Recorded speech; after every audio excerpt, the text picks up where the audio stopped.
इसीलिए मैंने कहा था कि मनेव मनुष्याणाम कारण बंधन मोक्षेय, अर्थात यदि मन तुम्हारा स्वामी है और तुम उसके अधीन हो तो वो तुम्हें माया के बंधन में जकड़ता रहेगा, और जब तुम मन पर काबू पालोगे और उसके स्वामी हो जाओगे तो वही मन तुम्हें मोक्ष के द्वार तक ले जाएगा।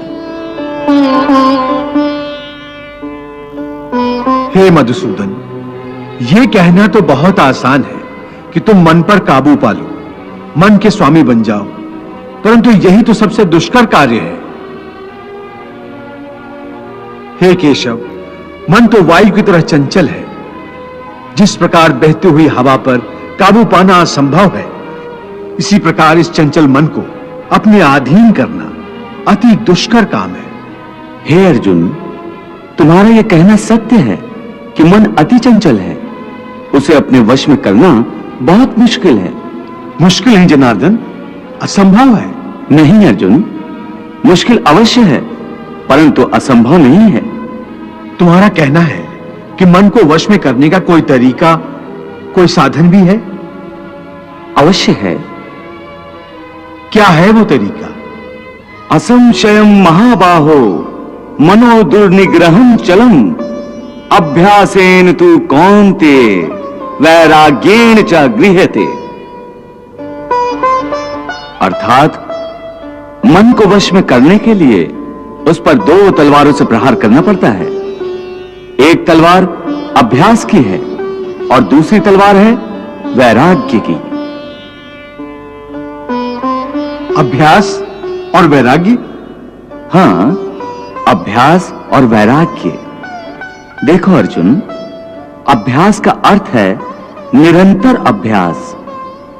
मन को एक काम पर लगा दो, वो वहां से भागेगा, उसे पकड़ कर लाओ, वो फिर भागेगा, उसे फिर पकड़ो। ऐसा बार बार करना पड़ेगा। जैसे घोड़े का नवजात शिशु एक क्षण के लिए भी स्थिर नहीं रहता, क्षण क्षण में इधर उधर फुदकता रहता है।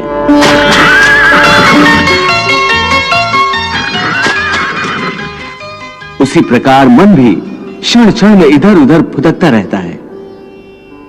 एक चंचल घोड़े की तरह मन भी बड़ा चंचल होता है,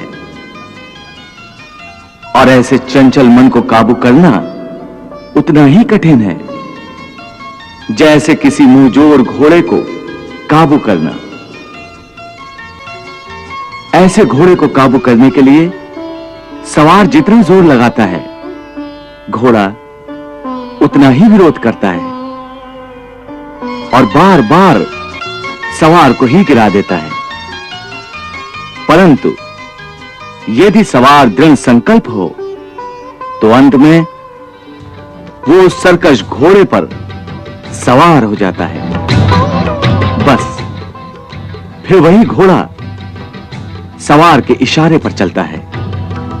उसी प्रकार मन को भी नियंत्रण की रस्सी में बांधकर बार बार अपने रास्ते पर लाया जाता है, तो अंत में वो अपने स्वामी का कहना मानना शुरू कर देता है। इसी को कहते हैं अभ्यास की तलवार चलाना। जब अभ्यास की तलवार से ही मन ठीक रास्ते पर आ जाए, फिर वह दूसरी वैराग्य की तलवार की क्या आवश्यकता है? उसकी आवश्यकता इसलिए है कि एक बार ठीक रास्ते पर आ जाने के बाद मन फिर से उल्टे रास्ते पर न चला जाए, क्योंकि उल्टे रास्ते पर इंद्रियों के विषय उसे सदा ही आकर्षित करते रहेंगे। मिथ्या, भोग, विलास और काम की तृष्णा उसे फिर अपनी ओर खींच सकती है। इसलिए मन को यह समझना जरूरी है कि वो सारे विषय भोग मिथ्या हैं, असार हैं, योग माया के द्वारा उत्पन्न होने वाले मोह का भ्रम है। मन जब इस सत्य को समझ लेगा तो उसे विषयों से मोह नहीं रहेगा, बल्कि उससे वैराग्य हो जाएगा। और यही वैराग्य की तलवार का काम है कि वो विषयों के मोह को काट के मन को सन्यासी बना देती है। प्रभु, विषयों का आभास तो मनुष्य को इंद्रियों के माध्यम से होता है, और भगवान श्री कृष्ण विषयों के मोह को त्यागने को कह रहे हैं, तो क्या मनुष्य इंद्रियों का प्रयोग करना ही छोड़ दे?